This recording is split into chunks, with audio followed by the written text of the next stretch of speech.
นลิงลงบาថ្មស័ក្តិសិទ្ធិនឹងធ្លាក់រាយប៉ាយលើផែនដីមានតែប្រមូលថ្មស័ក្តិសិទ្ធិទាំង9គ្រាប់មកវិញទេទើបអាចបដូរស្ថានភាពមកវិញនិងផ្លាស់ប្ដូរអ្វីដែលកាន់ឡើងគ្រប់យ៉ាង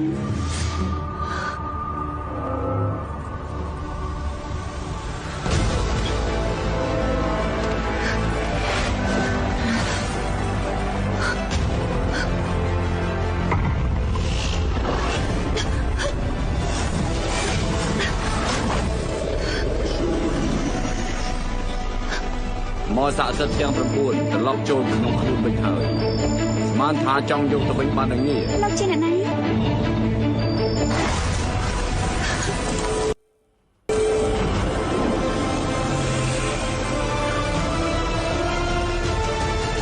ខ្ញុំគឺទូលីងឡុងទាំង9ក្បួនលេងឡុងទាំង9តាំងផ្ដើមមកមានជនជាតិអូជាអ្នកការពារហើយក៏មានអ្នកផ្សេងទៀតអញ្ចឹងនៅក្នុងដែនដីសម្ងាត់នេះមិនមែនជនជាតិអ៊ូធម្មតាដូចជានាងចឹងអាចដឹងទាំងអស់នោះទេនាងគឺជាស្រីព្រាមគួរតែមានទឹកចិត្តស្អាតស្អំហើយរក្សាការពារក្បួនលីងឡុងតែបើជាហ៊ានបញ្ជាក្បួនដែលចាប់ឯងដោយសារតែរឿងស្នេហាមានបំណងចង់កែប្រែវាសនាផ្លាស់ប្ដូរជីវិតនៅក្នុងលោកកែប្រែវាសនាធ្វើឲ្យជីវិតនៅក្នុងលោកទាំងអស់មានការប្រែប្រួលតើនាងដឹងខ្លួនខុសទេដូច្នេះហើយដើម្បីលុបលាងទោសកំហុសខ្ញុំវិញទើបខ្ញុំចូលមកដែនដីសម្ងាត់យកចិត្តបដូរចិត្តយកដែនដីថ្មីបដូរដែនដីមួយទៀតដើម្បីតាមបំណងវិញនាងដឹងថាយកដែនដីបដូរដែនដីទៅជំនួសរូបធាតុនៅក្នុងលោកអាចធ្វើឲ្យឈាមដាប់ដោយទន្លេពីព្រោះថាគ្រប់ជំហានទាំងអស់វាសុទ្ធតែជាការស្លាប់ហើយមនុស្សបានខ្ញុំខ្លាចស្លាប់ខ្ញុំមិននឹងអាចជួបលោកនេះទីនេះទេខ្ញុំដឹងអើតែខ្ញុំចូលក្នុងក្បួននេះអ្វីៗនឹងផ្លាស់ប្ដូររូបធាតុមិនមែនមនុស្សបើអញ្ចឹងតើនាងដឹងថាអ្នកដែលចូលមកដល់ទីនេះឆ្លងកាត់លំហនឹងត្រូវបាត់បង់អ្វីៗទេចំណែកឯនាងនឹងខ្លាចទៅជាមនុស្សដែលគេមិនធ្លាប់ស្គាល់ហើយនៅក្នុងផ្នែកមនុស្សបែបនេះទាំងមិត្តភ័ក្តិបងប្អូននឹងខ្លាចទៅជាសត្រូវទាំងអស់ម្យ៉ាងទៀតនាងមិនអាចយកការពិតគ្រប់យ៉ាងទៅប្រាប់អ្នកដទៃបានទេបើមិនអញ្ចឹងនាងនឹងត្រូវលះបង់តម្លៃអស់ជីវិតទោះបីផ្លូវខាងមុខមានការលំបាកយ៉ាងណាទោះត្រូវលះបង់ជីវិតក៏ខ្ញុំត្រូវទៅសាកល្បងបើសិនជានាងនៅក្នុងលំហបែបនេះមិនព្រមត្រឡប់ទៅវិញមិនត្រឹមតែពិបាកការពារជីវិតខ្លួនឯងទេរឿងអ្វីដែលនាងចង់ឲ្យមានការផ្លាស់ប្ដូរវិលត្រឡប់ទៅរកភាពដើមវិញក៏ត្រូវបាត់បង់ឱកាសទាំងស្រុងដែរមិនស្ដាយក្រោយទេ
ទេចា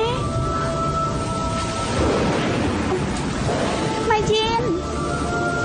ប្រទេចា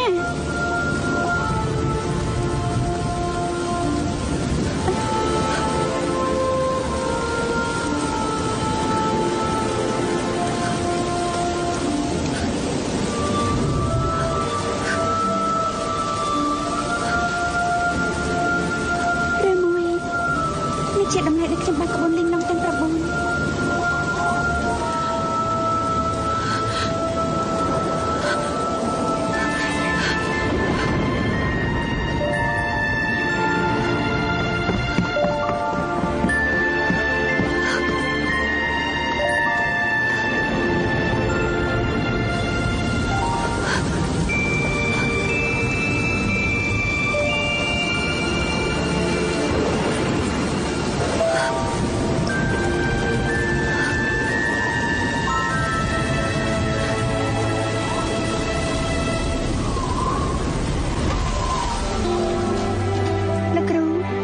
ជាក្បួនលេងឡងទាំង9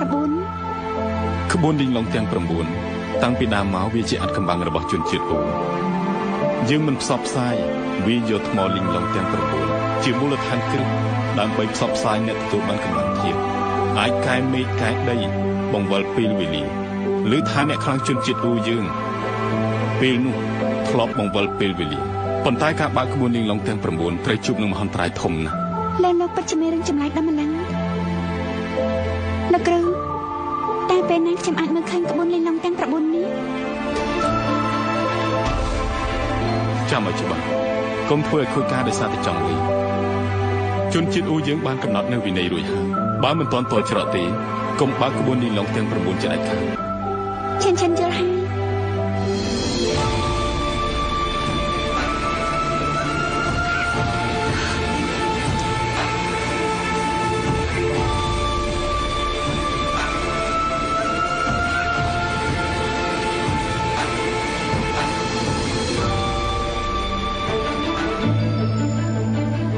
អូ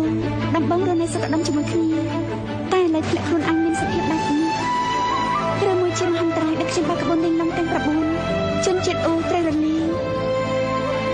ចុះយានលេង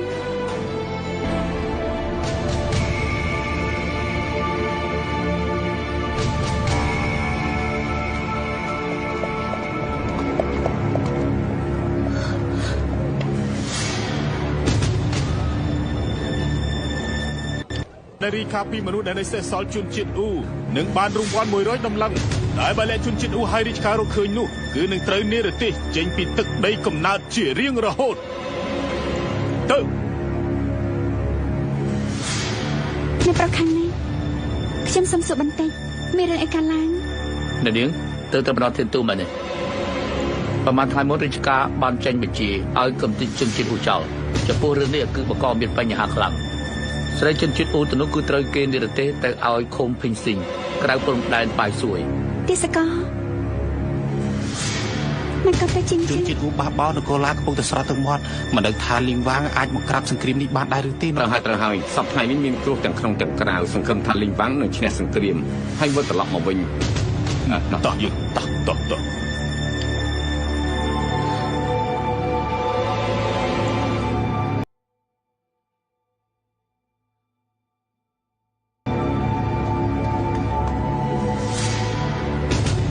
ឆ្នាំទី11ខ្ញុំត្រឡប់មកដល់កាលពី1ឆ្នាំមុន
ไปจะมาทำปูนี่คือจิตเทศกาลแต่กรอนตาจิบมนุษย์ใส่รองครัวแต่ปนน้องมันมันป่วยจะรู้ไปเตะ បាទលោកមីតូ อะไรอย่าเถอะ ថាតាំងតែសិនទៅ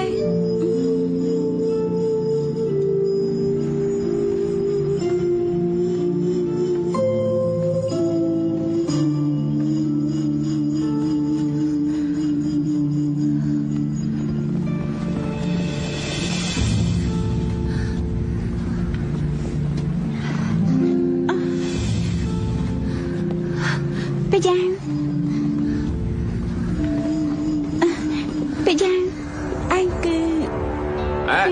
มีกายเนอะนี่จิตนะ ខ្ញុំចង់សួរលោកមេតប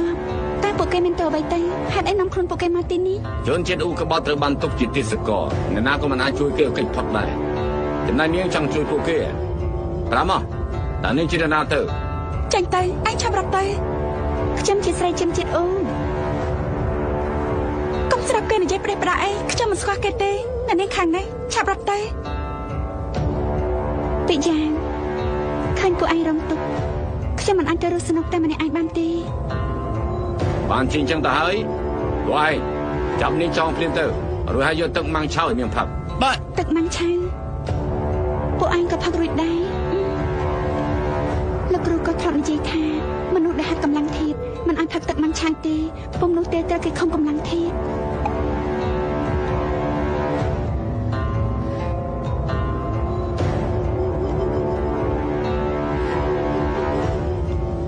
ចាប់គេចង បាទ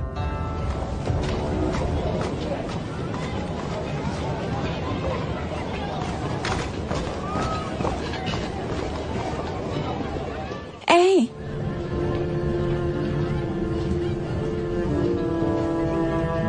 ឯងពិតជាមនុស្សជនជាតិអូមែនទេចាំមិនក៏មនុស្សទីនេះម្នាក់ឯងអញ្ចឹងប្រាប់ខ្ញុំមិនមកលេជិនធីនមានរឿងអីកើតឡើងឯងពិតជាមិនដឹងទេជនជាតិអូត្រូវជាប់ពីជនក្បត់ត្រូវបាក់បាំងលេជិនធីនត្រូវកងទ័ពកំទេចចោលអស់ទៅហើយ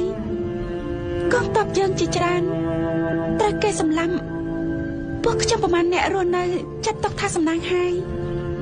រាជវង្សយកម៉ាំងឆៅទៅផលិតជាថ្នាំតឹងអាចខាត់កម្លាំងធាតុក្នុងរាងកាយរបស់យើងដូច្នេះយើងមិនអាចរត់គេចបាននោះទេចាប់ប្រតិចានថាយ៉ាងគាត់យ៉ាងមិនហើយ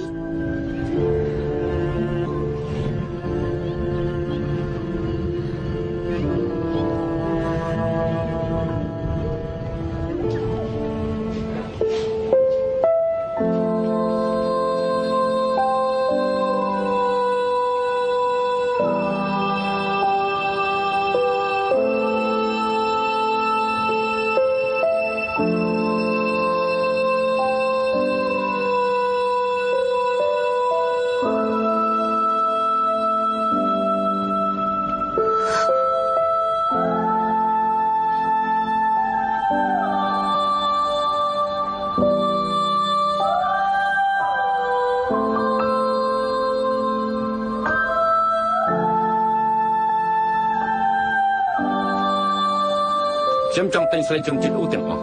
ពលលើត្រូវការទិញទេសកលមែនទេបងប្អូនខ្ញុំធ្វើដំណើរពីភូមិភាគខាងត្បូងចង់ទិញមនុស្សដើម្បីយកទៅប្រើប្រាស់ក្នុងនៅទីនេះសុទ្ធតែជាទេសកលរបស់រាជការតើពួកលោកពេញចិត្តមួយណាទៅ ខ្ញុំទិញហើយខ្ញុំទិញទាំងអស់ ទិញទាំងអស់ហ៎អញ្ចឹងលោកមានដឹងថាចង់ទិញទេសកលទាំងអស់នេះត្រូវចំណាយប្រាក់អស់ប្រមាណទេយ៉ាងម៉េចមិនចង់រកស៊ីមែនទេនៅទីនេះគឺជាព្រំដែនចង់ទិញទេសកលត្រូវតែបង្ហាញលិខិតចេញចូល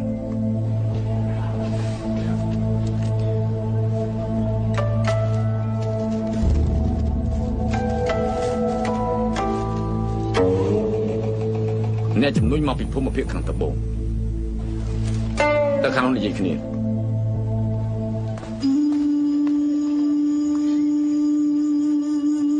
អ្នកដែលចូលក្នុងក្បួនលំហនេះហើយ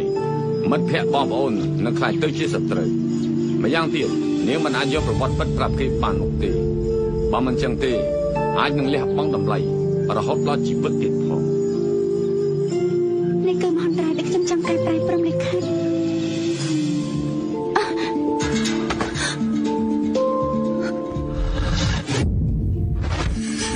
រឿងមួយនេះជាអនាគតដែលខ្ញុំបានឃើញមុនកងទ័ពសៀមជាមិនក៏ស្រាប់អនាធមបែបនេះ អ្នកនាង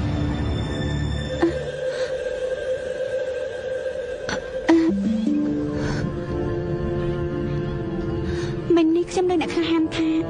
ចង់តែងបងប្អូនពួកខ្ញុំបានអ្នកក្លាហានអាចជួយរំដោះខ្ញុំចេញពីគុកពួកខ្ញុំអរគុណមែនទែន បាទទី4ពួកគេទាមទារតម្លៃខ្ពស់ណាស់ខ្ញុំគិតថាមិនសមទេ គេមិនទុកឱកាសចរចាគ្នាទេ លើថាមេតបនោះធ្វើការតាមវិន័យណាស់ប្រហែលជាពិបាកបន្តិច ជនជាតិអូត្បិតត្រូវគេបំបត្តិបងចោលតែក៏ជាមនុស្សនឹងគេដែរគុណបុណ្យដែលបានជួយពួកខ្ញុំនឹងតបស្នងយ៉ាងធំធេង តែអ្នកទាំងពីរពិភាក្សាគ្នាយ៉ាងម៉េចហើយទាស្ករទាំងអស់នេះមើលទៅស្គមស្គាំងខ្លាចតែទិញទៅមិនបានប្រហែលថ្ងៃផងពួកគេក៏ឈឺស្លាប់អស់ហើយនេះឲ្យតម្លៃដែលលោកណាំនេះដូចជាខ្ពស់ពេកហើយ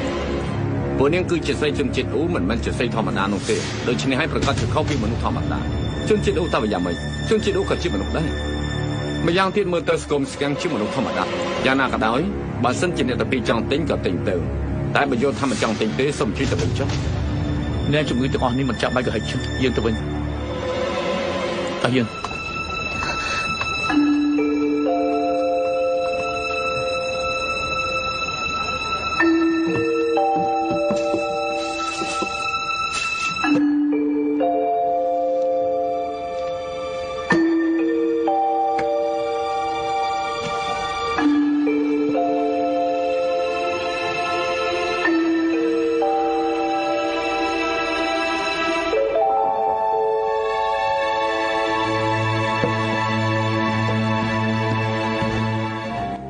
មេតមរកមនុស្សបានហើយនៅក្នុងជំរំមន្ត្រី លើថាជនជាតិអូគ្រប់គ្រងកម្លាំងអាថ៌កំបាំងនៅលើโลกនេះដំបងគួរតែជាកម្លាំងដ៏គួរឲ្យខ្លាចបំផុតនៅក្នុងនគរអ៊ុយតែមិនស្មានថាពួកគេបំផ្លាញជំរកអស់រលីងរួចនិរទេសស្រីជនជាតិអូទៅព្រំដែនធ្វើជាទេសកលបាស្រីជនជាតិអូទាំងនោះបានមកបំរើពួកយើងវិញគឺច្បាស់ជាមានប្រយោជន៍ជាច្រើនចំពោះជនជាតិអាឆាយើង បើជនជាតិអូដូចជាលោកមេតមនិយាយអញ្ចឹងមិនបានជាត្រូវនគរអូចំពោះ ពួកគេត្រូវខំកម្លាំងធាតបាត់ហើយតែមិនមែនជាដៃគូរបស់កងទ័ពមហាអ៊ុយបើសិនជារាជការទទួលស្គាល់រកបានកម្លាំងធាតមកវិញនោះគឺជាកម្លាំងដ៏គួរឲ្យខ្លាចបំផុតនៅលើโลกឥឡូវនេះពួកលោកទៅត្រៀមទៅជប់នេះយើងនឹងចាត់ការ បាទ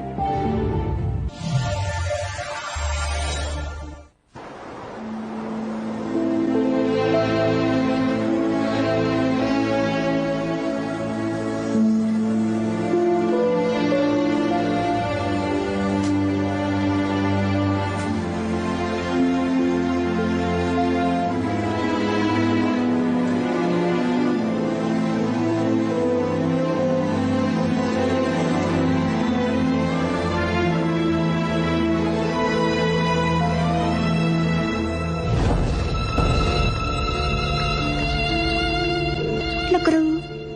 កម្លាំងធាតរបស់ជនជាតិអូយើងគឺជាធម្មពលដ៏ខ្លាំងក្លាជាងគេនៅលើโลกនេះមែនទេ ត្រូវហើយ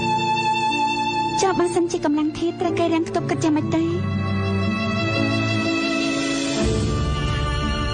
យ៉ាងម៉េចខ្លាចទេកម្លាំងធាតុបាត់ត្រូវគេរាំងខ្ទប់មិនមែនមិនអាចស្ដារស្ថានភាពបានទេ ស្ដាប់យ៉ាងម៉េចទេ គឺត្រូវពឹងថ្មហ្វូយ៉ុងនៅក្នុងចំណោមថ្មស័ក្តិសិទ្ធិទាំង9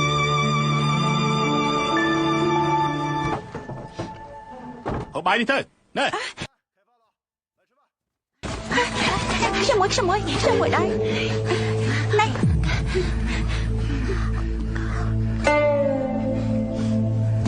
នំប៉័ងនឹងឡើងប្រអមអស់ទៅហើយហូបយ៉ាងម៉េចទេត្រូវហើយពួកខ្ញុំធ្វើដំណើរតាមផ្លូវគ្មានអាហារហូបចុកយ៉ាងហោចណាស់គួរតែរៀបចំបាយប្រហូបឲ្យសមរម្យដែរ មានស៊ីវាគ្រាន់បានទៅហើយនៅរើសនេះរើសនោះទៀត អេលោកម្ចាស់សាកគិតមើលពួកលោកខំធ្វើដំណើរពីឆ្ងាយនាំពួកខ្ញុំមកព្រំដែនឥឡូវអ្នកណាឈឺក៏ឈឺឃ្លានក៏ឃ្លានគ្មានអ្នកណាគេប្រមមកផងរឿងអីអាចលក់បានតម្លៃថ្លៃនោះ បើក៏ហ៊ាននិយាយទៀតរាល់ថ្ងៃនេះឲ្យពួកនេះស៊ីឆ្ងាញ់ដេកស្រួលប៉ុន្តែថ្ងៃនេះលោកមិនបានសុបបីតែម្នាក់ពួកយើងត្រូវខាត់បងហើយអើយស៊ីមិនស៊ីក៏ហីទៅ ឃើញហើយ ហើយនៅពួកយើងមិនបានហូបមិនបានផឹកប្រមាណថ្ងៃហើយបាននៅនិយាយអញ្ចឹងទៀតសូម្បីតែនំកញ្ចប់ក៏យើងមិនបានហូបដែរមែនហើយបានហើយពួកឯងឈប់ឡឡាទៅឈិនចង់ឲ្យពួកយើងល្អទៅអំបញ្ញមិញឯងមានចេតនាមែនទេអញ្ចឹងបន្តិចទៀតពួកយើងធ្វើតាមកលៈទេសៈ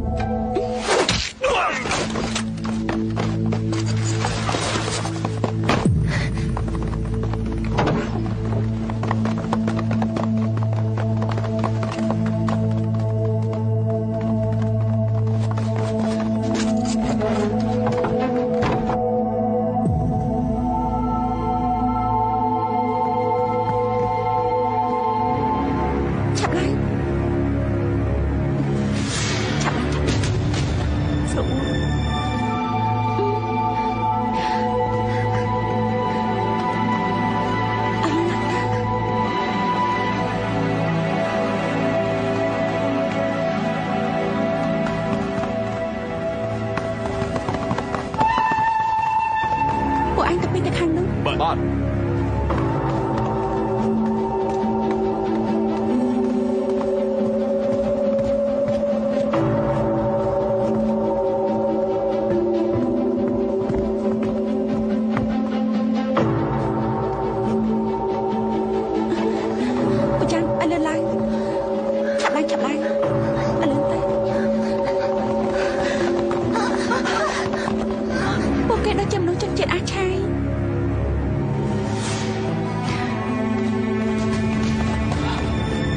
ឯណាមនុស្សមិនក៏បញ្ឆាប់តាមទៅបាទ ប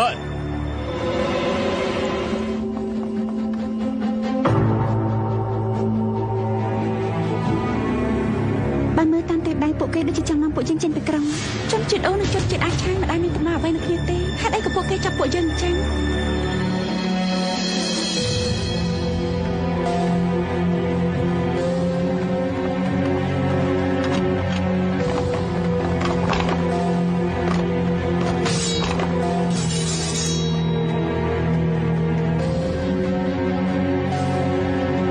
ជួយពូនាងមកតាមខ្ញុំ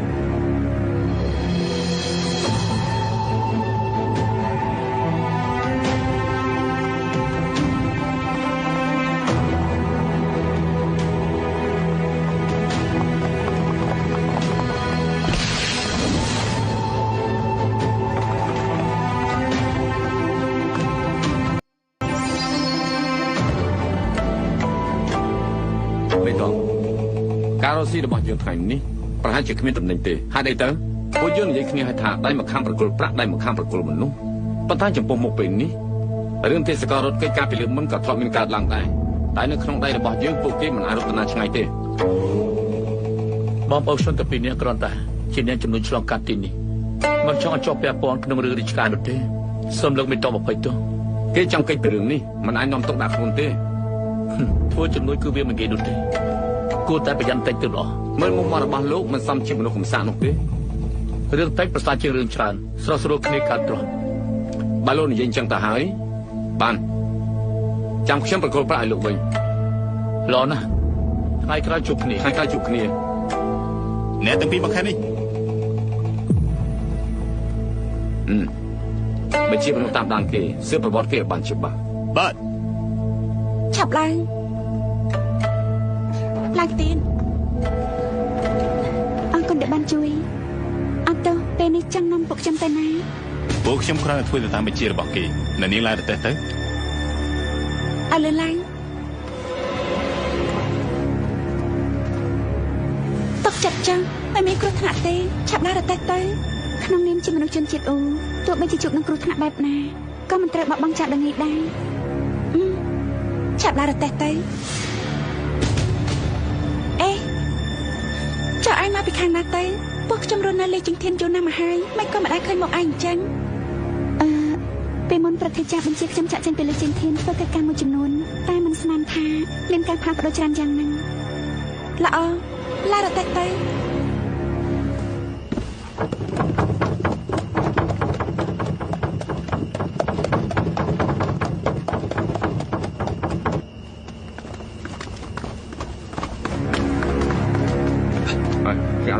Jalan. Dạ lắm. Dạ lắm. Dạ lắm. Dạ lắm. Chặt dạ lắm. Lươn. Dạ lắm. Dạ lắm. Dạ lắm. ព្រះនា ឯ ង ណាស្រេចជនជាតិអូននោះ សូមព្រះជន្មទោសព្រះនាងគឺស្រីជំនឿអូត្រូវគេយកទៅអស់ហើយครับទូ កណ្ដប់ចាប់រៃចាប់នៅពីក្រោយខ្ញុំគិតមិនដល់សោះ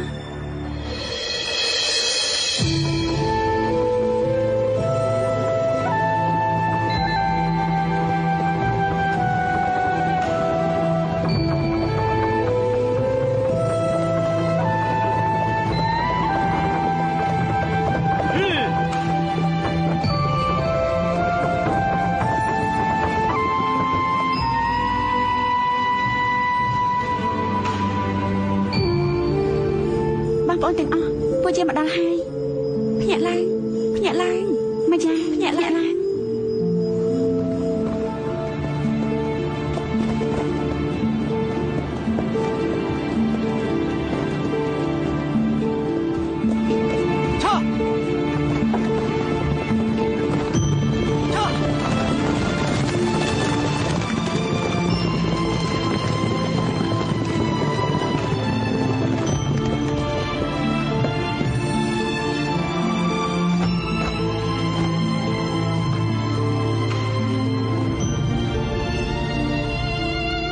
សូមអ្នកទាំងអស់គ្នាកុំបារម្ភអីពីថ្ងៃនេះតទៅអ្នកទាំងអស់គ្នាមានសេរីភាពឡើងវិញហើយ ជាតំណាងអាជនជាតិអូអរព្រះគុណព្រះអម្ចាស់លីងវ៉ាងព្រះអម្ចាស់ឈើវ៉ាង ឈិនឈិននាងស្គាល់ខ្ញុំ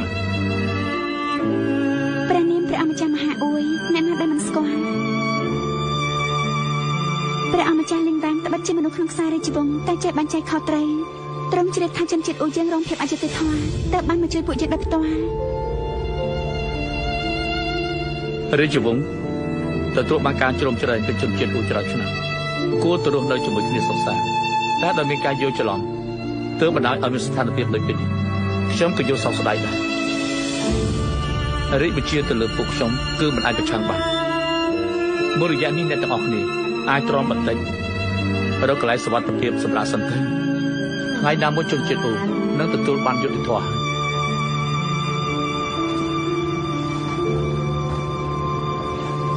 អរព្រះអង្គព្រះអម្ចាស់លីងវ៉ាងជនជាតិអូចាំខ្ញុំចិត្តនេះ កុំគួរសមអីក្រោកឡើងខ្ញុំមកជួបអ្នកទាំងអស់គ្នាម្ដងទីនេះមានឱកាសជួបគ្នាទៀត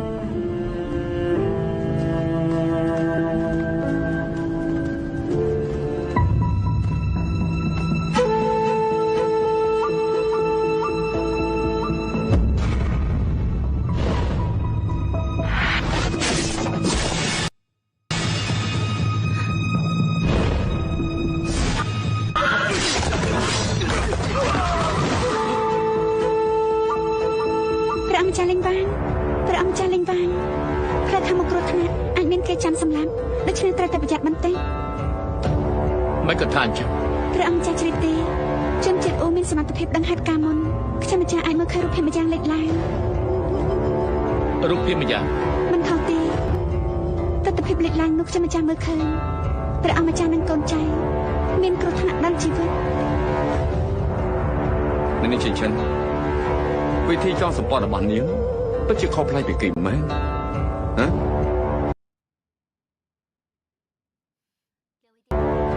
អ្វីដែលខ្ញុំម្ចាស់និយាយសុទ្ធតែជាការពិតនៅព្រំដែនមានសង្គ្រាមវឹកវរសូមព្រះអម្ចាស់ធ្វើអ្វីឲ្យប្រយ័ត្នបន្តិច អរគុណដែលនាងដាស់តឿនកងទ័ពសិនជាពួកយើងឆ្លងកាត់សង្គ្រាមបង្ហូរឈាមមិនមែនមានតែមួយលើកនោះទេ ប៉ុន្តែ នាងឈិនឈិនកុំឲ្យខុសពេលវេលាអីជៀសវាងគេតាមទាន់បញ្ញាប់រកផ្លូវតូចណាមួយធ្វើដំណើរទៅទៀតទៅថែខ្លួនណា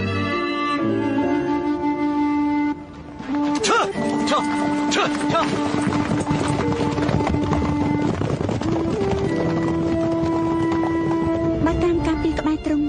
ខ្លាចជួបហេតុការណ៍ដដែលខ្ញុំគួរតែមិនជួបល្អជាងទ្រង់ត្រូវតែមានសុវត្ថិភាព អ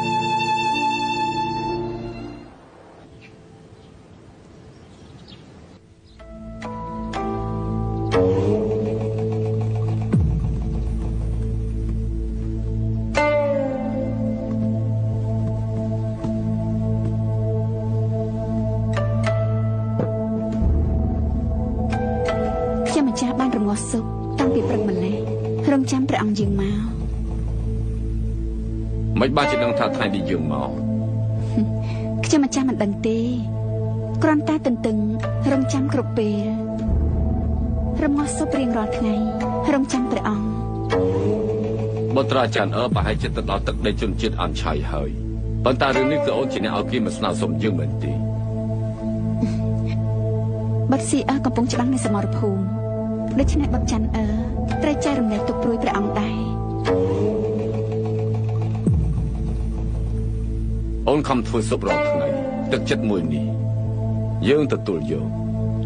លើកនេះចាន់ទៅដល់នឹងប្រពន្ធឲ្យព្រះជាពុទ្ធ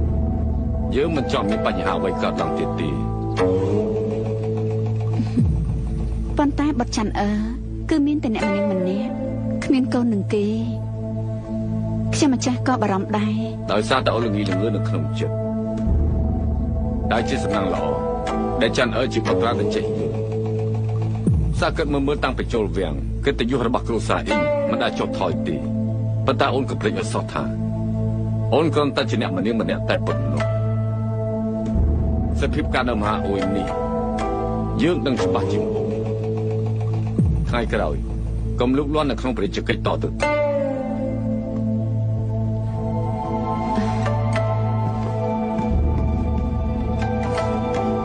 ខ្ញុំម្ចាស់ជាស្នំឯករបស់មហាអ៊ុយមិនភ្លេចនោះទេ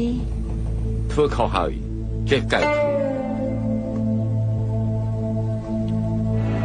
មើលទៅពណ៌សម្បល់របស់សុខថ្ងៃនេះដូចជាមិនតំណងសោយទេ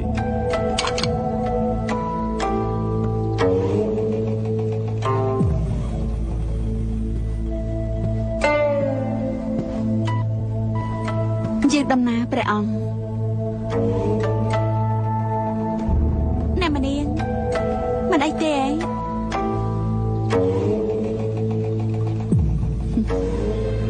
មិនអីទេព្រះអង្គគ្រាន់តែចង់លើលែងនឹងខ្ញុំតែប៉ុណ្ណោះឲ្យតែស្របតាមប្រតិទ្រង់លុតជង្គង់មួយផ្លែតមានអ្វីទាស់ខុសចិត្តរបស់បុត្រច័ន្ទយើងយល់ច្បាស់ជាងព្រះអង្គគេគ្រាន់តែមិនចង់ផងខ្លួនក្នុងដំណើររាជការតែគ្រួសារអ៊ីងសង្ឃឹមលើគេនឹងបុត្រស៊ីងហើយព្រះអង្គម្ចាស់ច័ន្ទបានអ្នកម្នាងអប់រំតាំងពីក្មេងមកមានបញ្ញាលើគេច្បាស់ជាមិនធ្វើឲ្យអ្នកម្នាងអស់សង្ឃឹមនោះឡើយបុត្រច័ន្ទបើអាចជំនួសឲ្យយិនហាវទៅនិយាយរឿងមង្គលការជាមួយនឹងជនជាតិអាឆាយថ្ងៃក្រោយសិទ្ធិអំណាចរបស់គ្រួសារអ៊ីងនៅក្នុងរាជការកាន់តែកើនឡើងខ្ញុំរៀបចំលិខិតមួយច្បាប់អញចាត់មនុស្សបញ្ជូនទៅឲ្យស៊ីប្រាប់គេថាត្រូវទៅជួយជាកម្លាំងដល់បុត្រច័ន្ទទទួលបញ្ជា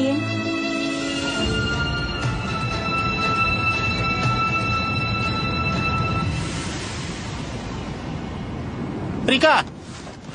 សាកសម្ការរបស់ព្រះអង្គម្ចាស់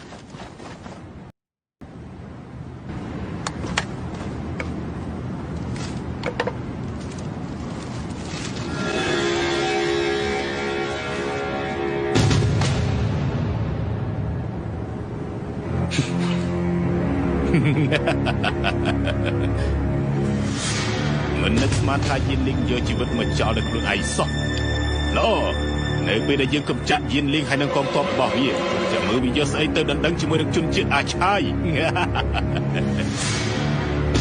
ព្រះអង្គចឹងពួកយើងគួរតែប្រញាប់ចេញទៅទីក្រាបទូលជប់សិននៅមានកិច្ចការសំខាន់មួយទៀតដែលត្រូវចាត់ឲ្យឯងធ្វើប្រញាប់ជូនដំណឹងទៅមនុស្សបង្កប់ខ្លួននៅជាមួយនឹងជនជាតិអាឆាយធ្វើយ៉ាងណាឲ្យពួកគេរារាំងនគរអ៊ុយកុំឲ្យចងមេត្រីជាមួយនឹងជនជាតិអាឆាយយើងចង់ឲ្យយានលីងស្លាប់ចង់ឲ្យនគរអ៊ុយហើយនឹងជនជាតិអាឆាយឆ្លោះគ្នា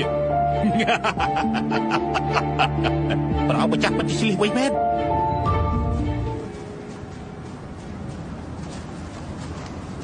ឯងមិនអីទេ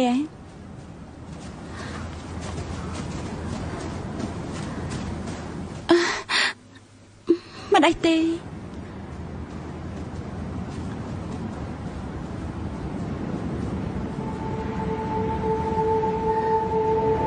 ទោះបីជាបានផលបែបណាក៏ដោយ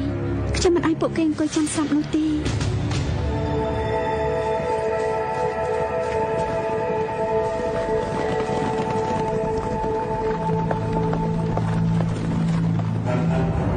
គឺជាកងទ័ពរបស់នគរលៀងវិវោហើយ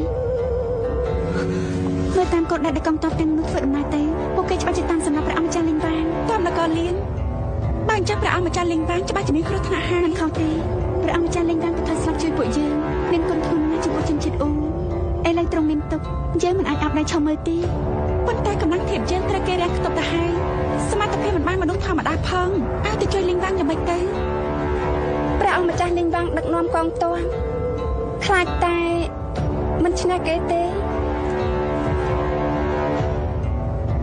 ខ្ញុំមានវិធីមួយ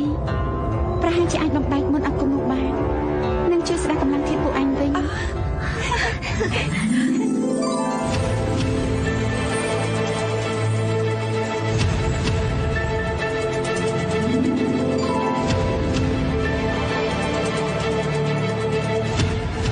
សង្ឃឹមថាយកឈាមរបស់ខ្ញុំមកស្រេចលើថ្មស័ក្តិសិទ្ធិអាចខ្ចីកម្លាំងធៀបរបស់ថ្មស័ក្តិសិទ្ធិបំបែកមុនអាគម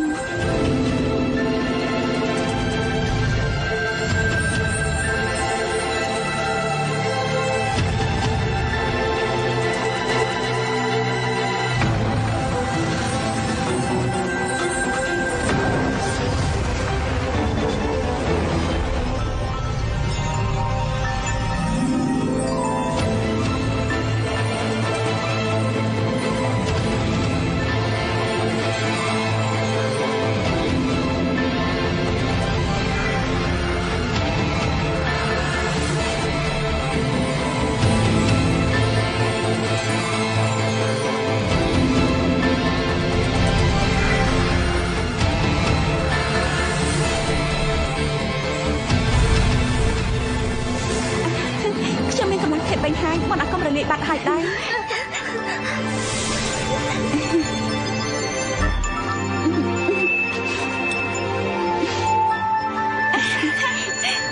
មានកម្លាំងធៀបវិញហើយភាសាខ្លាំងកម្លាំងធៀបវិញហើយពួកយើងអាចបំបែកមុនអាគមបានហើយភាសាខ្លាំងណាស់មានកម្លាំងធៀបវិញហើយពួកយើងអាចបំបែកមុនអាគមបានហើយភាសាណាភាសាណាភាសាណាភាសាណាភាសាណា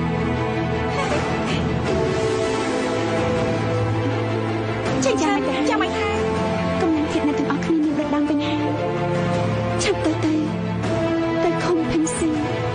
ដើម្បីជួយព្រះអង្គម្ចាស់លីងវាងព្រះអង្គម្ចាស់លីងវាងមានគុណលើពួកខ្ញុំឥឡូវទៅពួកយើងត្រូវទៅជួយចាំហើយ